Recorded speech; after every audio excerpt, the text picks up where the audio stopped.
नमस्कार.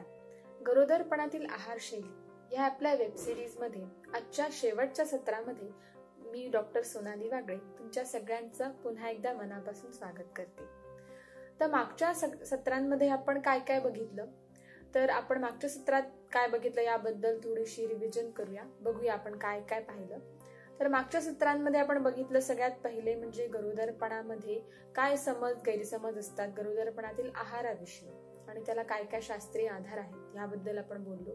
नंतर आपण पाहिलं पहिल्या तिमाहीमध्ये गरोदर स्त्रीने कोणत्या प्रकारचा आहार घ्यायला हवा, मग दुसऱ्या तिमाहीमध्ये कोणत्या प्रकारचा आहार घ्यायला हवा आणि गरोदरपणातील मधुमेह याबद्दल आपण मागच्या सत्रामध्ये बोललो. तर या सर्व प्रेग्नन्सीमध्ये प्रत्येक तिमाहीमध्ये कोणकोणती पोषक द्रव्ये महत्वाची आहेत, कोणकोणत्या पोषक द्रव्यांवर भर दिला पाहिजे, आईच्या आरोग्यासाठी आणि बाळाच्या वाढीसाठी कोणकोणती पोषक द्रव्ये महत्वाची आहेत या सर्वांबद्दल आपण आता या सिरीजमध्ये बोलत आहोत. तर आजचं आपलं या सिरीज मधलं शेवटचं सत्र आहे, ज्यामध्ये आपण बघणार आहोत की गरोदर स्त्रीने तिसऱ्या तिमाहीमध्ये कोणकोणत्या प्रकारचा आहार घ्यायला हवा, तसेच प्रसूतीनंतर म्हणजेच डिलिव्हरी नंतर आहारामध्ये कोणकोणत्या गोष्टी लक्षात घ्यायला हव्या. तर आता आपण पहिले बघूयात की तिसऱ्या तिमाहीमध्ये कोणकोणत्या प्रकारचा आहार घेणे महत्वाचे आहे. तर आता आपण बघितलं मागच्या सत्रांमध्ये की पहिल्या तिमाहीमध्ये बाळाचे सर्व अवयव हे तयार होतात आणि त्या अवयवांची वाढ जी असते ती दुसऱ्या आणि तिसऱ्या तिमाहीमध्ये होते. तर दुसऱ्या तिमाहीपेक्षा तिसऱ्या तिमाहीमध्ये बाळाची वाढ ही अधिक वेगाने होत असते आणि बाळाचं जे वजन वाढतं ते महत्त्वे करून तिसऱ्या तिमाहीमध्ये वाढतं आणि त्याची वाढ पूर्ण होते तिसऱ्या तिमाहीमध्ये आणि बाळाचं वजन आणि वाढ ही अतिशय झपाट्याने होत असते. त्यामुळे आणि शिवाय आईला डिलिव्हरीसाठी म्हणजे प्रसूतीसाठी देखील आईचं शरीर तयार होत असतं. बाळ आईच्या शरीरामधून किंवा आईच्या गर्भामधून बाळ बाहेर यायची तयारी करत असतं. त्यामुळे त्या दृष्टीने देखील आहारामध्ये काही गोष्टी महत्वाच्या आहेत, त्याबद्दल आता आपण बोलूयात. तर सगळ्यात महत्वाचं आपण मागच्या सत्रांमध्ये बघितलेलंच आहे की कोणकोणती पोषक द्रव्ये महत्वाची आहेत. त्याच्यात कर्बोदके, प्रथिने आणि कॅलरीज म्हणजेच उष्मांक याबद्दल आपण बोललो की कर्बोदके घेणं महत्वाचं आहे कारण त्यात तो एक ऊर्जा स्त्रोत आहे. नंतर प्रोटीन्स म्हणजे प्रथिने कशा कशातून मिळतात आणि त्याचा कशासाठी उपयोग आहे हे देखील आपण बघितलं की प्रथिने महत्त्वे करून बाळाची स्नायू जे वाढत असतात, बाळाची हाडे तयार होत असतात, वाढत असतात. तर बाळाच्या पूर्ण वाढीसाठी आणि विशेष करून स्नायूंच्या वाढीसाठी प्रथिनांची अतिशय गरज असते. आणि अजूनही अनेक फायदे आपण प्रथिनांचे बघितले की कोणकोणत्या गोष्टींसाठी ती महत्वाची असतात. तर आता आपण बघणार आहोत की ह्या व्यतिरिक्त देखील कोणकोणती पोषक द्रव्ये महत्वाची आहेत आणि घेणं अतिशय महत्वाचं आहे. तर स्निग्ध पदार्थ म्हणजे फॅट्स याबद्दल आपण फार बोललेलो नाहीये.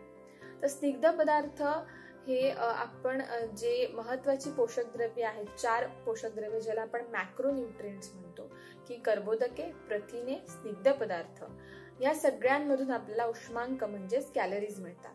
त्यामध्ये स्निग्ध पदार्थांमधून आपल्याला सगळ्यात जास्त कॅलरीज मिळतात. पण स्निग्ध पदार्थ कोणते कोणते आहेत, तर त्यामध्ये आहे तेल, तूप म्हणजे ज्याच्यामध्ये सुद्धा 2 प्रकार असतात. जसे प्रथिनांमध्ये आपण बघितले तसे स्निग्ध पदार्थांमध्ये सुद्धा व्हिजिबल फॅट्स आणि इनव्हिजिबल फॅट्स. व्हिजिबल फॅट्स म्हणजे जे डोळ्याला दिसतात, आपल्याला समजतं की याच्यामध्ये फॅट्स आहेत, स्निग्ध पदार्थ आहेत. म्हणजे तेल, तूप किंवा वनस्पती तूप ह्या सगळ्या किंवा डालडा आपण ज्याला आपण म्हणतो, या सगळ्या गोष्टींमध्ये स्निग्ध पदार्थ असतात ज्याला आपण व्हिजिबल फॅट्स म्हणतो की जे डोळ्याला दिसतात आपल्याला. तर ते आणि इनव्हिजिबल फॅट्स म्हणजे जे डोळ्याला दिसत नाहीत किंवा ह्याच्यामध्ये फॅट्स असतात पण ते लक्षात येत नाही. तर त्याच्यामध्ये आहे मेनली दुधाचे सगळे पदार्थ म्हणजे दुधामध्ये फॅट्स असतात. त्याच्यामध्ये दही, ताक, पनीर या सगळ्या गोष्टींमध्ये देखील फॅट्स असतात. तर नंतर आपण सुकामेवा जो घेतो म्हणजे ज्याच्यामध्ये अक्रोड, बदाम, पिस्ता, काजू ह्याच्यामध्ये देखील फॅट्स असतात. तर अक्रोड, बदाम ह्याच्यामध्ये चांगल्या प्रकारचे फॅट्स असतात. शेंगदाणे ह्याच्यामध्ये देखील चांगल्या प्रकारचे फॅट्स असतात. आणि पिस्ता किंवा आपण काजू घेतो त्याच्यामध्ये देखील फॅट्स असतात. तर हे जे आहे ते इनव्हिजिबल फॅट्स आहेत. तर ह्या सगळ्या गोष्टींची गरज देखील आईला तिच्या आरोग्यासाठी आणि बाळाला त्याच्या वाढीसाठी असतेच, हेही आपण बघितलं आहे. की तर त्याच्यात विशेष करून जे विजिबल फॅट्स आहेत त्याच्यामध्ये कोणकोणत्या गोष्टींवर भर द्यायला हवा, तर जे तूप आहे ते सुद्धा घरी बनवलेलं गाईचं तूप वापरणं महत्वाचं आहे, साजूक तूप. वनस्पती तूप किंवा डाळडा अजिबात वापरू नये. तर जे साजूक तूप आहे ते साधारण दिवसभरातनं 2 ते 2.5 चमचे घ्यायला हरकत नाही. मग पोळीला तेल लावायच्या ऐवजी तूप लावायचं. आणि तेल जे आपण नेहमी स्वयंपाकामध्ये वापरतो तेवढ्या प्रमाणामध्ये वापरायला हवं. म्हणजे जर घरामध्ये 4 माणसं असतील तर साधारण 2 लिटर पर्यंत तेल लागलं पाहिजे. म्हणजे अर्धा लिटर प्रत्येक माणसाला प्रत्येक महिन्याला असा तेलाचं प्रमाण असलं पाहिजे. आणि तूप जे आहे ते मी सांगितलं तसंच गरोदर स्त्रीने साजूक तूप घरी तयार केलेलं, गाईच्या दुधापासून तयार केलेलं हे तूप घ्यायला हरकत नाहीये. नंतर आपण बघितलं की इनव्हिजिबल फॅट्स, तर त्याच्यामध्ये आपण सगळेच पदार्थ सांगितले आहेत की दुधाचे सर्व पदार्थ हे घेणं आवश्यक आहे, कारण त्याच्यामध्ये प्रोटीन्स किंवा प्रथिने देखील उत्तम दर्जाची आणि अतिशय चांगल्या प्रकारची मिळतात. शिवाय त्याच्यामध्ये कॅल्शियम देखील भरपूर प्रमाणात असतं, त्यामुळे ते घेणं महत्वाचं आहे. नंतर आपण अक्रोड, बदाम याबद्दल बोललो. त्याच्यामध्ये काय असतं तर ओमेगा 3 फॅट्स असतात, जे बाळाच्या मेंदूच्या विकासासाठी आणि वाढीसाठी अतिशय महत्वाचे असतात, तर तेही घेणं महत्वाचं आहे. तर हे आपण बोललो स्निग्ध पदार्थांबद्दल. आता आपण काही अनेक इतर पोषक द्रव्यांबद्दल देखील बोलणार आहोत. तर त्याच्यामध्ये आहे झिंक. झिंक हे बाळाच्या पूर्ण जनुकीय विकासासाठी म्हणजे जेनेटिक जे आपण फॅक्टर्स म्हणतो तर त्या गोष्टींसाठी महत्वाचं असतं. शिवाय बाळाच्या मेंदूच्या विकासासाठी देखील झिंक महत्वाचं असतं. मागच्याही सत्रांमध्ये आपण बघितलेलंच आहे की झिंक हे घेणं महत्वाचं आहे.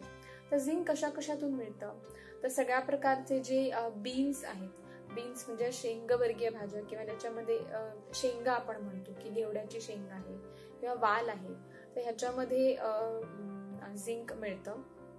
नंतर त्याचबरोबर बदाम, अक्रोड, काजू, पिस्ता ह्याच्यामध्ये देखील झिंक असतं. ओमेगा 3 फॅट्स बरोबर झिंक देखील असतं.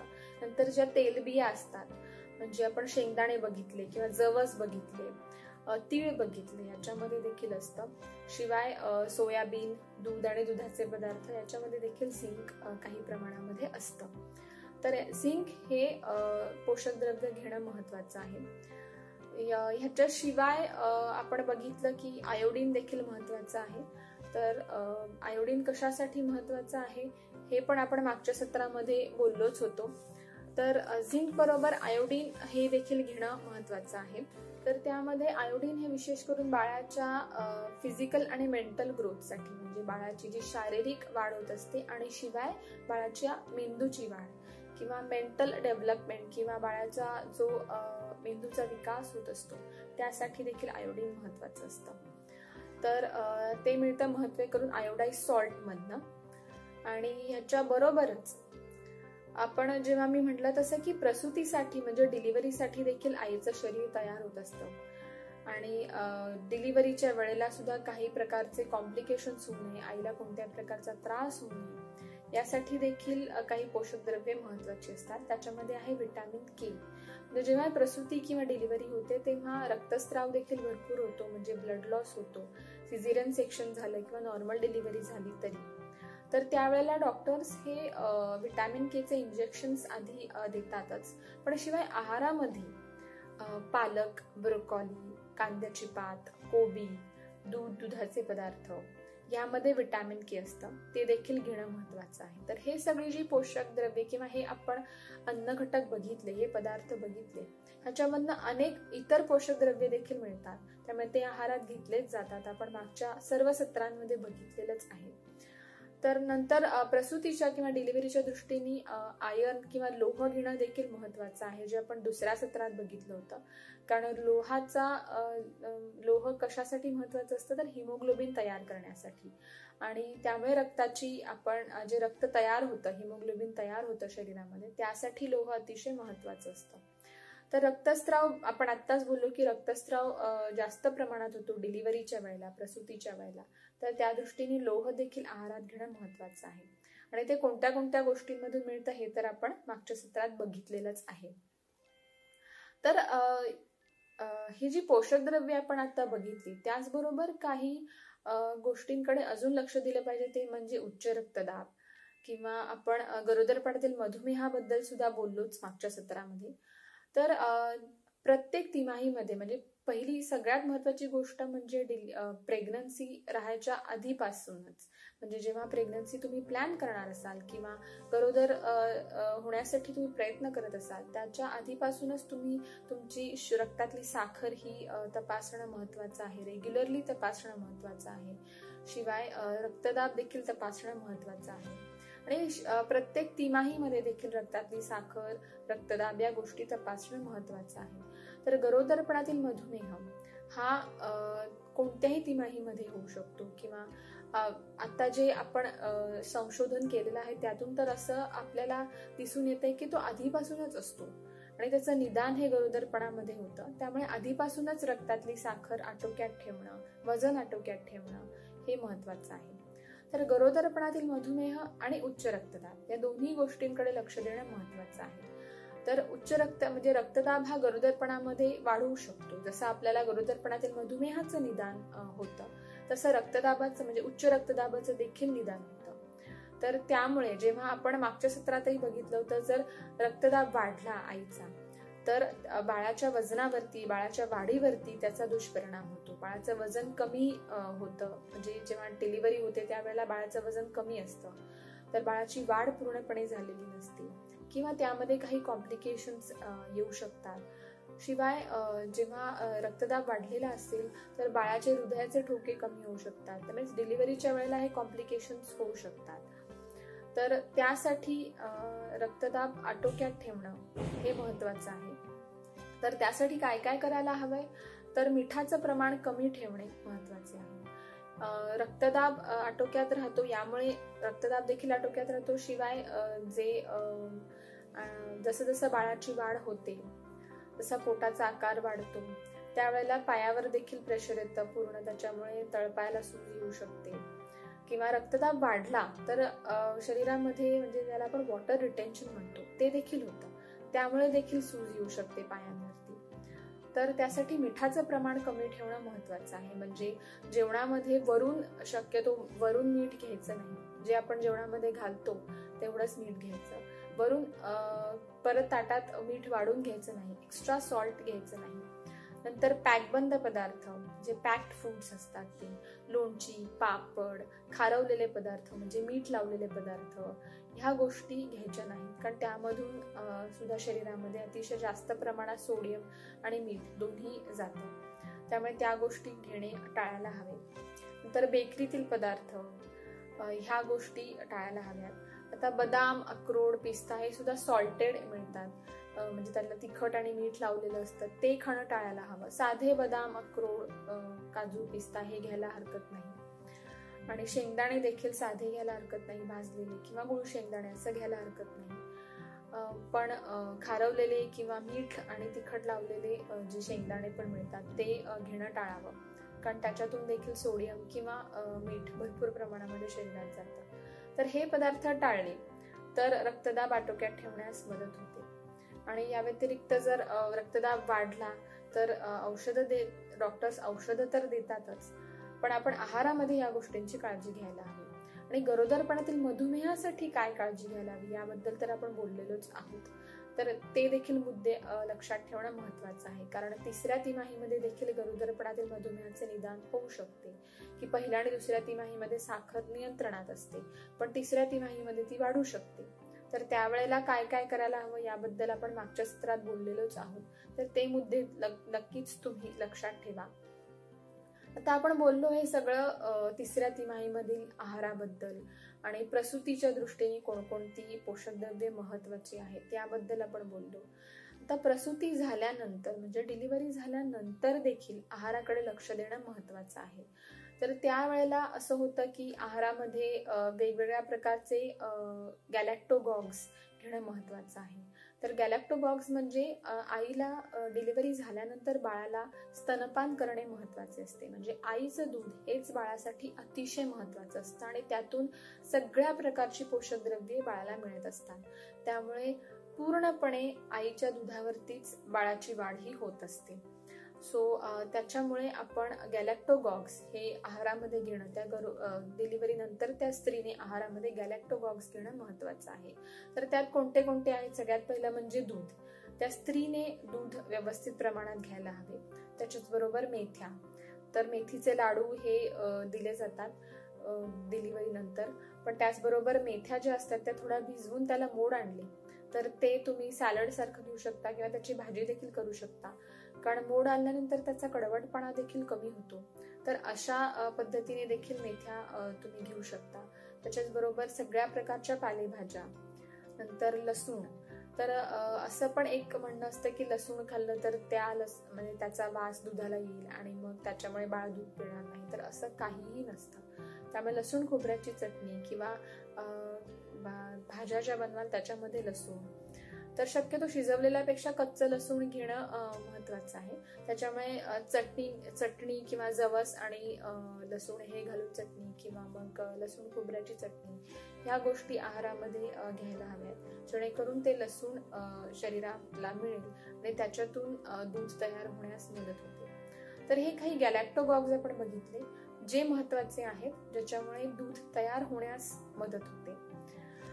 तर मी म्हटलं तसं की आईचं दूध हे बाळासाठी अतिशय महत्वाचं असतं. त्यामुळे ते पहिले 6 महिने पूर्णपणे आईच्या दुधावरच बाळ अवलंबून असतं आणि तेच द्यायला हवं. तर दूध जास्तीत जास्त प्रमाणात येण्यासाठी आईचा आहार देखील अतिशय आरोग्यपूर्ण असणं महत्वाचं आहे आणि तरच ती चांगल्या प्रकारे स्तनपान बाळाला करू शकते. तर हे सगळे मुद्दे आपण बघितले ह्या सत्रामध्ये. तर हे आजचं आपलं शेवटचं सत्र आहे. तर ह्याच्यामध्ये आपण महत्त्वे करून बघितलं की तिसऱ्या तिमाहीमधला आहार आणि शिवाय डिलिव्हरी नंतर म्हणजे प्रसूतीनंतर त्या स्त्रीने कोणकोणत्या गोष्टी आहारामध्ये लक्षात घ्यायला हव्या. तर ही सर्व सत्र आपण जी गरोदरपणातील आहार शैलीबद्दल बघितली, तर त्यातले सर्व मुद्दे तुम्ही लक्षात ठेवा. त्याप्रमाणे आहारामध्ये सगळ्या गोष्टी घेणं अतिशय महत्वाचं आहे. तर तुमच्या कुटुंबामध्ये कोणी गरोदर स्त्री असतील किंवा कोणी गरोदर होण्यासाठी किंवा प्रेग्नन्सी राहण्यासाठी देखील प्लॅन करत असतील, तर त्या दृष्टीने देखील हे व्हिडिओज किंवा ही सत्र बघणं महत्वाचं आहे. आतापर्यंतची ही जी सर्व सत्र आपण बघितली गरोदरपणातील आहार शैली याबद्दल, तर त्याबद्दलचे म्हणजे त्यातले सर्व मुद्दे तुम्ही नक्की लक्षात ठेवा. तुमच्या कुटुंबामध्ये कोणी गरोदर स्त्री असेल तर त्यांना नक्कीच हे सगळे व्हिडिओज दाखवा, बघायला सांगा आणि त्यातून त्यांना उत्तम माहिती मिळेल. आणि ह्या सत्रांविषयी कुठल्याही सत्राविषयी कुठल्याही प्रकारच्या शंका असतील तर नक्कीच मला तुम्ही जस्ट फॉर हार्ट्स थ्रू विचारू शकता आणि त्यांच्या थ्रू नक्कीच मी ह्या सगळ्या प्रश्नांची उत्तरं देऊ शकते. शिवाय व्हिडिओ जेव्हा तुम्ही बघाल त्याच्या खाली देखील कमेंट सेक्शनमध्ये तुम्ही काही शंका असतील तर विचारू शकता, मी नक्कीच त्याचं उत्तर देईन. आणि ही सर्व सत्र नक्कीच तुम्ही बघा आणि तुमच्या कुटुंबातील गरोदर स्त्री असेल तर तिला देखील दाखवा. शिवाय जर कोणी प्रेग्नन्सी प्लॅन करणार असेल तर त्यांना देखील या सत्रांबद्दल माहिती द्या.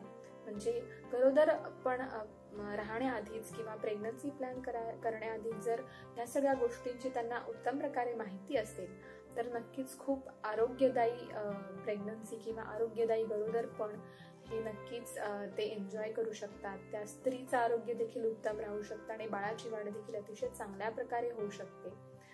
तर ज्या कोणी गरोदर स्त्री हे व्हिडिओज किंवा ही सर्व आपली सत्र बघत असतील त्या सर्वांना अतिशय आरोग्यदायी गरोदरपणासाठी खूप खूप शुभेच्छा आणि नमस्कार.